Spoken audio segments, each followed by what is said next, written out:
Filipi 4 ayat 4-9. Bersukacita senantiasa dalam Tuhan.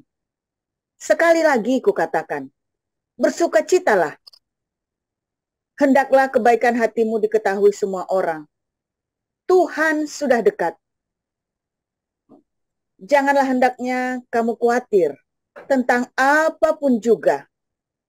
Tetapi nyatakanlah dalam segala hal keinginanmu kepada Allah dalam doa dan permohonan dengan ucapan syukur.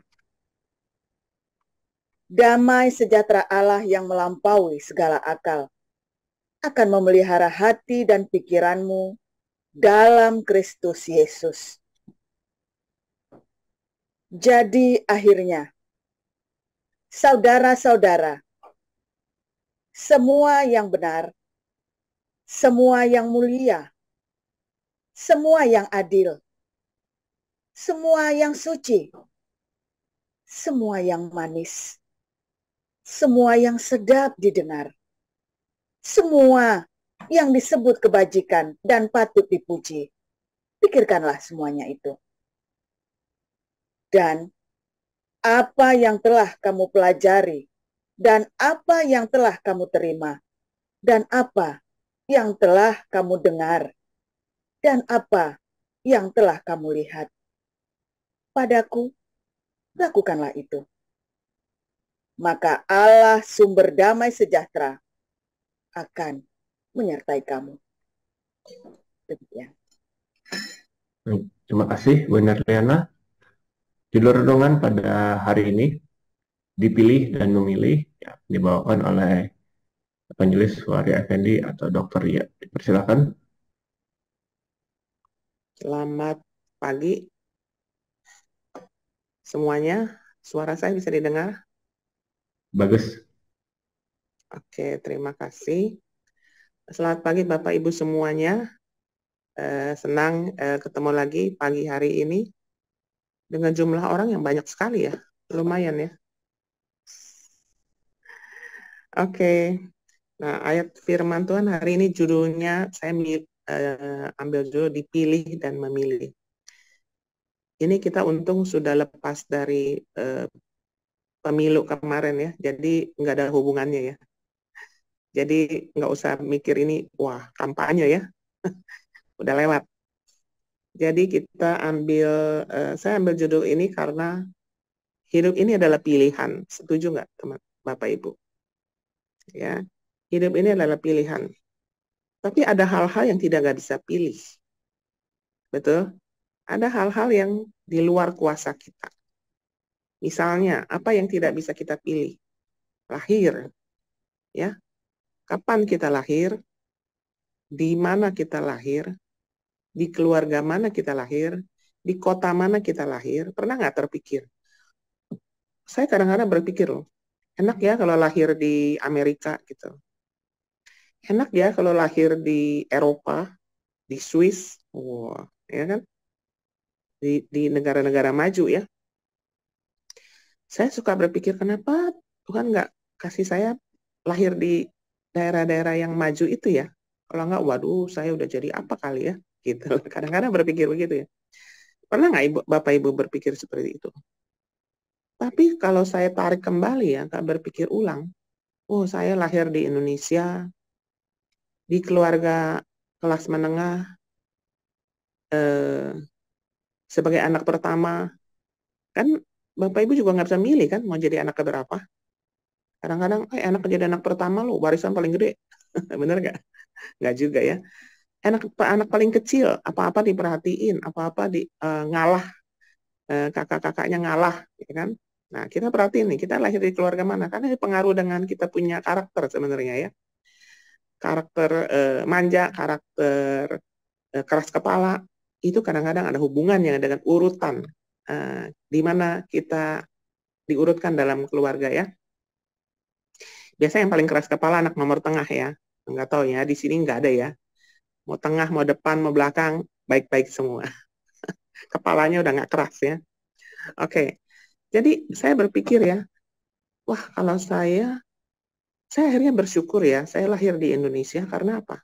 Bisa kebayang nggak sih kalau kita lahir di Afrika, di Afghanistan, ya kan? Daerah perang sekarang, atau daerah yang sudah lagi dibom, pernah terpikir nggak? Kalau kepikir ke situ ya, kalau kita melihat itu ya, saya juga berpikir kenapa saya lahir tidak di zaman tahun abad 18 misalnya. Bisa aja dong kita lahir di abad-abad itu kan. Tapi enggak, Tuhan menempatkan kita lahir di abad 20-an ini. Terus, di sini kepalanya adem semua ya. Ya, kita lahir di tempat yang terbaik. Benar nggak? Setuju ya Bapak Ibu ya? Jadi dimanapun kita dilahirkan saat ini ya, kita bersyukur. Yang penting apa? Kita sekarang kenal Tuhan Yesus. Berapa banyak orang lahir mati nggak kenal Tuhan? Ya kan?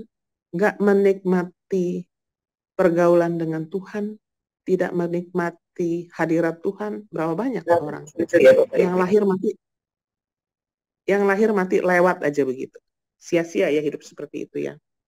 Oke, di sini saya pernah lihat satu klip, mungkin Bapak Ibu pernah lihat di TikTok atau di mana ya, ada satu bapak tua ya. Sepertinya orang Yahudi ya, bapak tua. Dia dengan cucunya lagi ngobrol. Dia bilang sama cucunya, hidup ini hanya 2 pilihan. Perhatikan ya, hidup ini hanya 2 pilihan. Pertama, cucunya nanya, apa itu opa ya? Sehat atau sakit? Hidup ini hanya ada 2 katanya, sehat atau sakit. Ini dia ngajar secara simpel ya, sehat atau sakit. Kalau sakit pun ada 2, sembuh atau tidak sembuh. Benar nggak? Tidak sembuh ada 2 pilihannya, mati atau hidup. Bahkan mau mati pun ada 2 pilihan, selamat atau tidak selamat. Pilihannya cuma 2, masuk surga apa masuk neraka, cuma itu doang. Jadi hidup ini dirangkumkan dengan bapak tua itu dengan sesuatu yang sangat sederhana. Walaupun hidup kita detail dan rumit sebenarnya kan, nggak sesederhana ini. Cuma secara garis besar, hidup ini 2, selalu 2. Kiri atau kanan, mau ke depan apa ke belakang. Waktu kita setir mobil atau kita jalan kaki ya, cuma 2 pilihan, mau kiri kanan, depan belakang, maju mundur, cuma itu doang. Nggak ada bisa naik ke atas. Ya kalau nanti dapat teknologi bisa terbang ya, kita bisa mungkin naik ke atas. Jadi hidup ini kita bisa pilih. Tapi ada hal-hal yang kita nggak bisa pilih. Jadi jangan sesali apa yang tidak bisa kita pilih, dan kita syukuri semua itu. Apa yang kita bisa pilih itu adalah privilege kita, itu adalah keuntungan bagi kita. Tapi dalam hal kita memilih, kita seringkali salah, benar nggak? Hari ini kita bisa ada menyesal, kita ada bersyukur, itu karena sebab akibat dari pilihan kita. Ya, mungkin hari ini kita lagi duduk-duduk menyesal, aduh kenapa dulu sekolah nggak baik-baik ya. Kalau saya sekolah baik-baik, wah saya udah jadi profesor misalnya. Aduh, dulu kenapa boros-boros ya waktu duitnya banyak, waktu penghasilan gede. Hari ini saya kekurangan. Aduh, menyesal ya kenapa anak-anak dulu nggak dididik dengan baik. Hari ini kurang ajar semua. Banyak penyesalan kan? Penyesalan itu akibat dari pilihan. Jadi, Bapak Ibu yang hari ini di status kita yang manapun, kita perbaiki, kita bersyukur, dan kita kalau yang sudah mau punya anak atau akan punya cucu, sudah harus dididik bahwa hidup ini banyak pilihan. Pilihlah yang paling baik. Ya, di sini saya mau memberi contoh ya. Dalam hidup kita aja nih. Bangun pagi. Sekarang bangun pagi. Kita boleh memilih ya. Kita mau tidur lagi atau kita mau ikut bangun pagi. Itu pilihan. Ya nggak Pak Abraham? Pak Abraham saya perhatiin rajin nih. Pilihan. Mau tidur lagi, tarik selimut lagi, bisa. Gitu loh. Terus bangun pagi. Kita boleh milih. Kita mau makan pagi apa enggak. Mau pergi perut kosong bisa. kita pilihan lagi, mau makan apa? Makan berat, makan ringan, sampai ke baju-baju. Kita mau pilih pakai baju apa hari ini. Sampai ada orang bingung loh, pakai baju apa hari ini. Ada teman saya ya, pengusaha kelapa sawit ya, lumayan konglomerat lah ya. Dia kerjanya itu karena ada hubungan dengan luar negeri, jadi tidur jam 6 sore, bangun jam 3-4 subuh begini. Jadi dia bilang kalau saya pergi ke kantor atau kerja atau kemana aja, ke daerah, ke proyek gitu ya, dia selalu, dia bilang di dalam lemarinya tidak ada baju lain, laki-laki ya, tidak ada baju lain, kecuali baju kaos tangan panjang putih, kerah. Baju kerah tangan panjang putih, baju kaos yang ada kantong satu. Dia bilang lemari dia hanya isinya itu. Nggak ada baju lain, nggak ada warna lain. Jadi kemanapun saya ketemu dia selalu pakai baju itu. Saya bilang, baju ada selositnya. Iya benar, satu lemari, baju itu semua. Kenapa? Supaya nggak pusing, bangun pagi langsung ambil baju itu. Dia bilang, nggak usah milih, cocokin dasi, apa. Dia bilang, dia nggak mau pusing. Gitu. Saking sibuknya atau saking nggak mau pusingnya ya. Jadi semua itu pilihan dia. Ya. Jadi masalah baju, masalah apa? Hal-hal kecil dan hal-hal besar itu kita memilih. Dalam hal hidup kita bersama dengan Tuhan ya, kita bisa mencontoh banyak tokoh-tokoh Alkitab. Itu sejarah yang kita tidak perlu lewati, tapi kita bisa dapat manfaatnya dari sejarah hidup tokoh-tokoh Alkitab ya. Salah satu contoh Yunus. Nah, di sini kita bisa lihat karakter macam-macam orang ya. Yunus dipilih untuk ke Niniwe. Ya, Bapak Ibu mungkin sering baca ya. Yunus dipilih ke Niniwe. Apa responnya Yusuf? Iya, dengan senang hati? Atau bagaimana? Dia juga nggak nolak langsung kan, dia menghindar. Punya alasan kan, wah itulah, inilah, bangsa Niniwe nggak pantas lah, inilah segala macam. Menghindar. Karakter kita menghindar. Coba kita cek karakter kita masing-masingnya. Produk yang mana kita? Kalau disuruh ngerjain sesuatu, kasih tugas, kasih apa, menghindar. Sebenarnya nggak mau, cuma alasannya banyak. Berapa banyak nih kita kalau dikasih tugas ya, sebenarnya males, sebenarnya nggak kepengen, sebenarnya nggak suka ya. Tapi kita karena nggak ada alasan, takut dianggap tidak rohani, ya kan? Lebih baik kita menghindar dengan alasan macam-macam. Nah, kalau kita nih orang-orang Kristen biasanya alasannya rohani semua ya.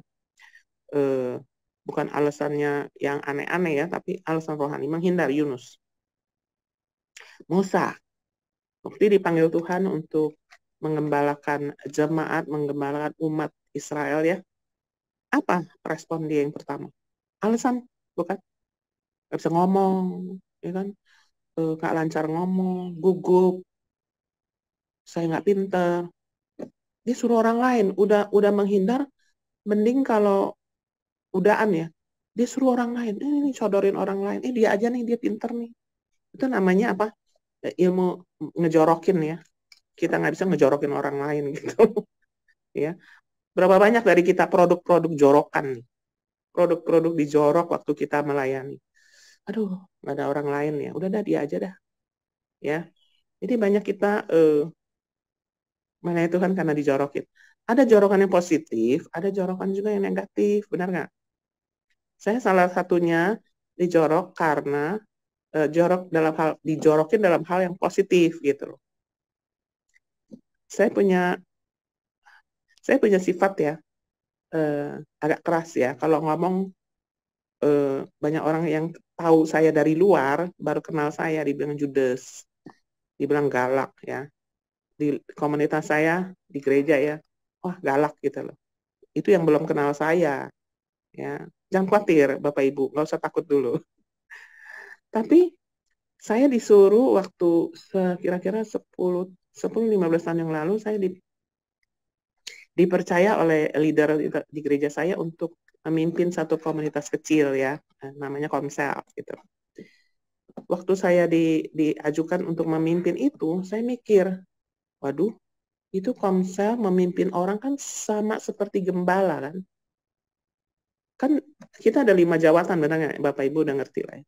Menurut saya, jawatan gembala itu jabatan yang bersentuhan langsung dengan orang, personal, tapi harus dengan hati yang panjang, sabar, yang baik-baik, yang mengelus-ngelus, benar nggak?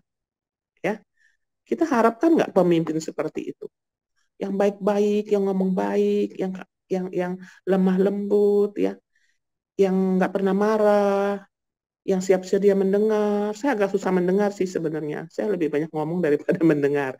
Terus, apalagi? Kita harapkan pemimpin ideal seperti yang kita mau, betul? Terus saya disuruh memimpin, saya ngadep pemimpin yang di tempat saya ngadep. Nggak salah Pak, pilih saya, gitu loh. Karena apa? Bisa-bisa semua kepahitan sama saya. Orang Kristen kan paling keren kan? Istilah term kepahitan itu paling hebat. Ditolak sedikit kepahitan, ya. Tidak dijabat tangan sedikit kepahitan. Kita kan semua begitu kan, dulu. Ya, telepon nggak dijawab, WA nggak dijawab, kepahitan. Ya kan? Wah, saya nggak dianggap. Banyak kan dari kita begitu kan? Dulu. Sekarang sih enggak ya. Nah, saya bilang nggak salah. Karena apa? Yang ada orang kepahitan sama saya. Tapi istrinya itu, waktu istri pemimpin saya, waktu ikut ketemu sama saya, ya, oh nggak usah, nggak apa-apa, nggak usah khawatir. Karena jemaat kadang-kadang perlu dimarahin, dia ngomong begitu. Dengan bermodalkan boleh begitu, oh saya oke, gitu ya. Ya, hari ini saya sudah memimpin 5 komsel di bawah saya ya. Kalau orang yang kenal saya, ya mungkin banyak orang yang dari awal anggap wah galak deh ya. Tapi saya baik kok ya. Saya baik-baik dan saya sehat-sehat. Nggak sakit ya. Oke, jadi tapi dari situ ya, di dalam pelayanan-pelayanan yang dipercayakan kepada kita, kita mengasah diri kita sebenarnya. Benar nggak? Yang dulunya kita nggak sabaran, yang dulunya kita susah mendengar, lama-lama karena tuntutan, yaitu saya bilang karena dijorokin itu tadi, saya mulai belajar dong. Setiap orang itu harus belajar, harus berkembang kan. Jangan aku masih seperti yang dulu, 10 tahun, 15 tahun yang lalu, aku seperti ini, hari ini saya tetap sama. Yang tidak berubah cuma Tuhan Yesus ya. Kita harus berubah dong. Dari karakter yang kurang baik, menjadi orang yang lebih baik, ya nggak? Yang dari tidak sabar menjadi sabar. Menurut saya itu pilihan kita juga loh. Kita mau jadi keras kepala seumur hidup bisa, benar nggak? Kita mau menjadi lebih baik, kita melangkah menjadi lebih baik. Yang dulu yang kita nggak mau kalah, selalu mau menang sendiri, kita memilih sekali-sekali kita mengalah, belajar mengalah. Dalam hal tertentu tentu ya. Jadi, selain yang saya sebut, lahir, mati, kapan kita meninggal, kapan kita mati, kapan kita panggil Tuhan, di mana kita lahir, urutan di mana, itu tidak bisa kita pilih. Itu pilihan Tuhan. Tapi di dalam kita menjalani hidup kita setiap hari, dari mulai pagi sampai malam, 1 tahun, 2 tahun, 3 tahun, itu pilihan. Benar nggak? Kita mau melayani apa, kita pilihan. Kita bisa menolak kok. Kita disuruh apa? Nggak mau, bisa. Itu Musa ya. Baru sampai Musa. Saya dikasih berapa jam ya? Oke, Yunus. Tadi sudah kita bahas Musa. Dan sekarang Yesaya. Apa respon Yesaya ketika dipanggil Tuhan? Yesaya bilang, inilah aku Tuhan. Ini aku Tuhan. Wah, hebat ini. Siap sedia.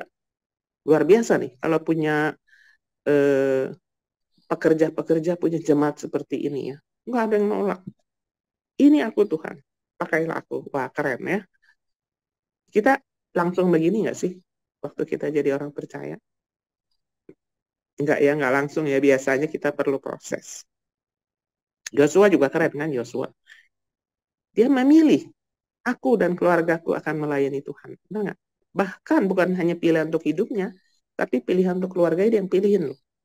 Nah, terutama ya sebagai kepala rumah tangga ya, sebagai orang tua, bapak atau ibu ya, itu kita memilihkan untuk anak-anak kita. Waktu anak kita dari mulai balita sampai remaja, kita yang memilihkan. Benar nggak? Tapi selanjutnya adalah pilihan dia memang. Tapi kita bisa pilihkan untuk apa? Untuk dalam hal kerohanian terutama. dalam hal pembentukan karakter, dalam keluarga, boleh nggak boleh, itu orang tua yang menentukan. Jangan harap kayak udah 17 tahun ke atas kita baru mau ngatur-ngatur anaknya. Udah bukannya nggak bisa, tapi sudah agak-agak telat. Jadi kita mau ibadah dimanapun itu adalah pilihan. Ya, kita mau makan apapun kita ada pilihan. Nah, hari ini dengan umur seberapapun kita, saya sih berharap umurnya semua masih muda-muda ya, supaya masih ada kesempatan untuk merawat hidup kita, merawat tubuh kita ya. Karena produk kita ya hari ini, kenapa kita kena penyakit, kenapa kita kena diabetes, kenapa kita sakit ini, sakit itu adalah pilihan hidup kita, bukan? Semasa kita masih muda, itu pilihan makanan kita milih sendiri. Tak peduli mau makan apa, hajar waktu kita muda ada duit ya. Enggak, hidup kita ini 70% dari hidup kita, sakit penyakit kita 70% dari lifestyle. Lifestyle itu dari apa? Dari makanan, dari cara kita hidup, ya kan? 70% kita mengalami apa yang kita alami hari ini, jangan mengeluh. Kalau udah terlanjur ya kita perbaiki, atau kita jaga. Yang ada diabetes kita jaga. Dengan obat kah? Dengan diet kah? Ya. Diabetes itu penyakit yang boleh dibilang tidak bisa sembuh. Tapi, Pak Kayan masih muda ya. Ya, baru 67 ya, masih jauh. Jadi, kita memilih apa dalam hidup kita? Itu semua kita pilihan ya. Jadi, jangan menyesali apa yang sudah kita pilih. Wah, dulu saya pengen kuliah ini, cuman karena saya males, nggak jadi. Kita menyesal. Ya, tidak perlu menyesali, tapi kita perbaiki. Nah, sikap hidup kita hari ini, kita berjemaat di mana, kita melayani di mana, kita harus memilih, ya. Jadi jangan karena nggak enak, jangan karena apa, itu menjadi preferensi kita, tapi oleh karena kita dengan senang hati, kita memilih yang terbaik. Seperti yang saya bilang, ada hal-hal yang tidak bisa kita pilih ya. Di Yohanes 15 ayat 16 ya, dibilang, bukan kamu yang memilih aku, tetapi akulah yang memilih kamu. Ini dalam konteks rohani ya. Dan aku telah menetapkan kamu supaya kamu pergi dan menghasilkan buah, dan buahmu itu tetap. Supaya apa yang kamu minta kepada Bapa dalam namaku, diberikannya kepadamu. Kita paling senang di ayat yang terakhir ya, yang lain terakhir. Supaya apa yang kamu minta kepada Bapa dan akan diberikan. Oh, orang Kristen paling suka nih kalau kalimat-kalimat firman Tuhan seperti itu. Minta apa aja akan dikasih kan. Tapi awalnya kita lihat dulu. Kita dipilih oleh Tuhan. Kita ditetapkan untuk pergi. Kita ditetapkan bukan untuk diam di tempat. Ini yang Tuhan harapkan. Ya. Kita dipilih oleh Tuhan menjadi umatnya, menjadi jemaatnya. Pernah nggak terpikir kalau saya bukan orang Kristen? Saya orang di luar sana. Betapa mengerikannya akhir hidup kita. Pernah nggak terpikir? Betapa bersyukurnya saya hari ini kenal Tuhan karena Tuhan pilih saya. Betapa kalau saya di luar Tuhan, meraba-raba, buta, mentok sana, mentok sini, ujung-ujungnya mental ke neraka. Ya, betapa hidup yang mengerikan seperti itu. Jadi Bapak Ibu, tetaplah di dalam iman kita, tidak goyang dengan apapun. Mungkin background kita beda-beda ya, kita lahir bukan dari keluarga Kristen. Kita hidup ini, karena kita kenal Tuhan, kita memilih bersama dengan Tuhan. Walaupun sebenarnya kita sudah ditetapkan dan kita dipilih oleh Tuhan ya. Tetapi ada konsekuensinya. Supaya kita ini pergi dan menghasilkan buah. Kita tahu buah apa yang Tuhan harapkan kita hasilkan. Dan buahnya tetap. Jangan hari ini berbuah, tahun depan udah nggak berbuah. 3 tahun nggak berbuah. Ya, 5 tahun lagi baru mau mulai berbuah kecil-kecil. Capek nggak sih kita yang pelihara pohon itu? Ya, melelahkan ya kalau kita yang punya pohon itu. Demikian juga kita kalau kita merasa lelah dengan gaya hidup seperti itu, ya kita jangan melelahkan orang lain gitu loh. Ya. Pernah nggak kita berpikir, pemimpin kita lelah nggak sih dengan kita? Udah dikasih firman Tuhan, udah diajarin, bolak-balik lagi model yang kayak begitu. Pernah nggak kita terpikirkan, kita memimpin orang lelah loh. Kalau orang itu bolak-balik, maju mundur, begitu lagi, begitu lagi. Pernah nggak kita terpikir, pemimpin kita juga nggak ngomong aja, lelah sama kita. Udah diajarin firman Tuhan, kayak gini, diajarin A, maunya B, ya. Diajarin supaya hidup kudus, dia pilih yang hidup nggak kudus, gitu ya. Udah dibilangin, jangan kebanyakan makan gula, dia makan sekilo. Pilihan, semua itu pilihan ya. Jangan melelah, kalau kita nggak mau lelah ya, jangan melelahkan orang lain juga, ya. Jangan ngeyel gitu loh ya, kalau dibilangin, dinasihatin A, dibantah-bantah terus ya. Oke, kita lanjut ya, ke Ulangan 30 ayat 19. Aku memanggil langit dan bumi, menjadi saksi terhadap kamu pada hari ini. Kepadamu ku perhadapan kehidupan dan kematian, dan kutuk. Pilihlah kehidupan supaya engkau hidup, baik engkau maupun keturunanmu. Di sini dinasehatin ya, diperhadapkan dengan berkat dan kutuk, mati dan hidup. Kita pilih yang mana? Kalau kita pilih yang salah, itu berdampak sampai pada keturunan loh. Mengerikan ya. Pernah nggak, baru-baru ini di Jakarta ya, dihebohkan dengan orang-orang yang bunuh diri. Dengar nggak? Terjun dari apartemen, anak muda umur 20-an, mahasiswa kalau nggak salah, mahasiswa, tinggal dengan orang tua, ada orang tuanya waktu dia lompat. Masalahnya sampai hari ini nggak tahu, apa karena putus pacar, apa karena ribut sama orang tua ya. Dia memilih hidupnya.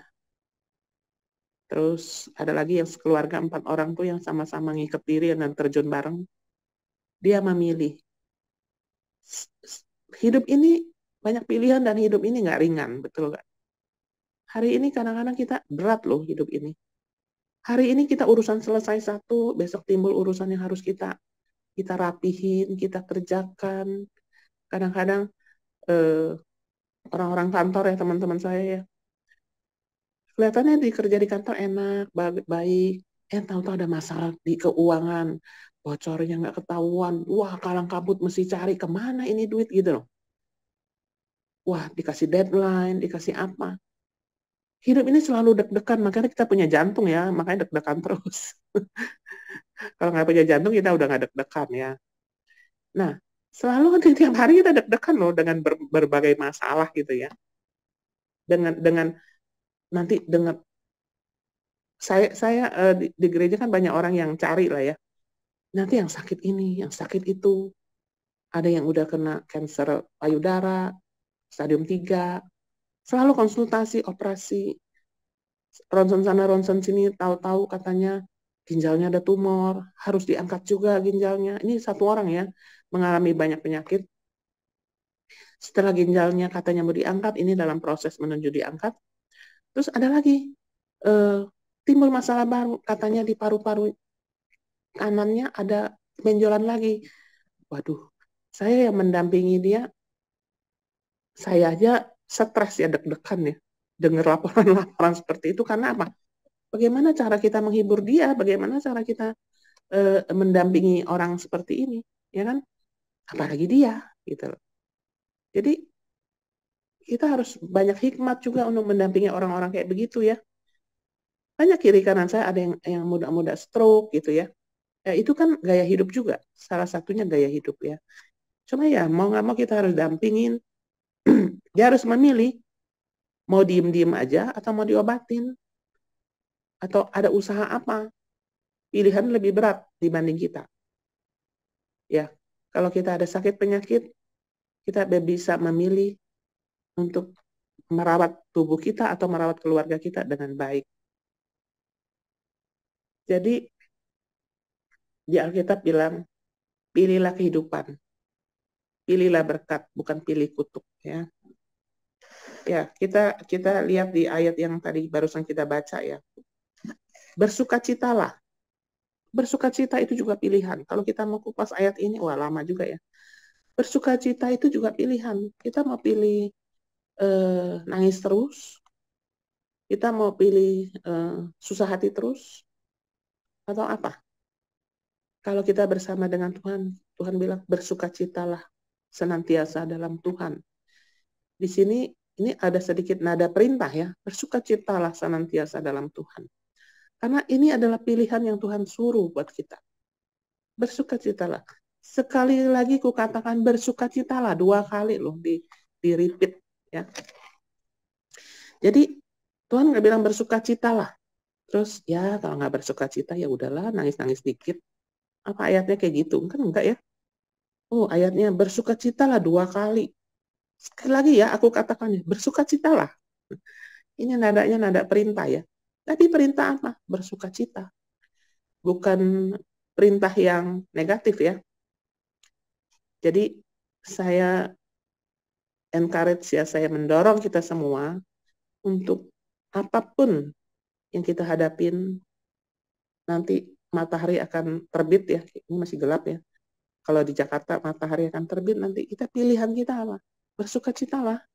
Ingat-ingat selalu matahari terbit, bersukacitalah.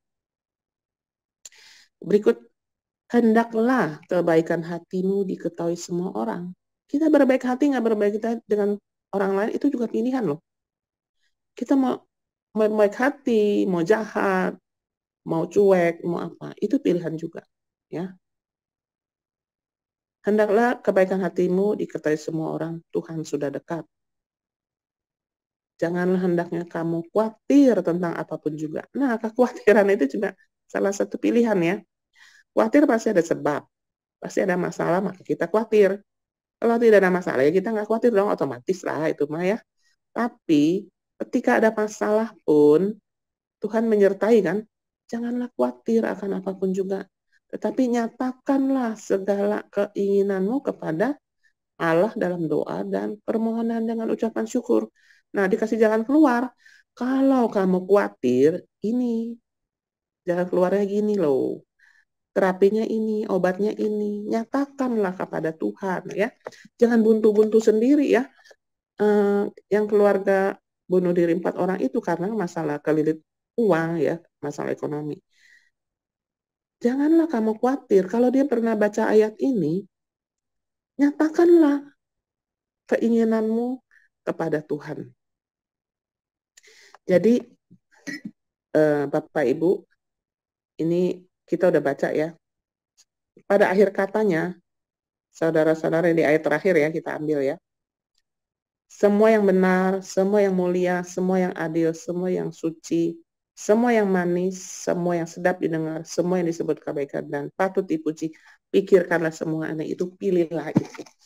Jadi akhir kata ya, Bapak Ibu punya banyak pilihan, tapi pilihlah yang terbaik.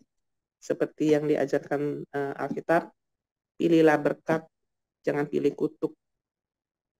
Pilihlah kehidupan, jangan pilih kematian. Terima kasih Bapak Ibu. Ini sedikit sharing firman Tuhan. Sekali lagi selamat pagi dan Tuhan berkati semuanya.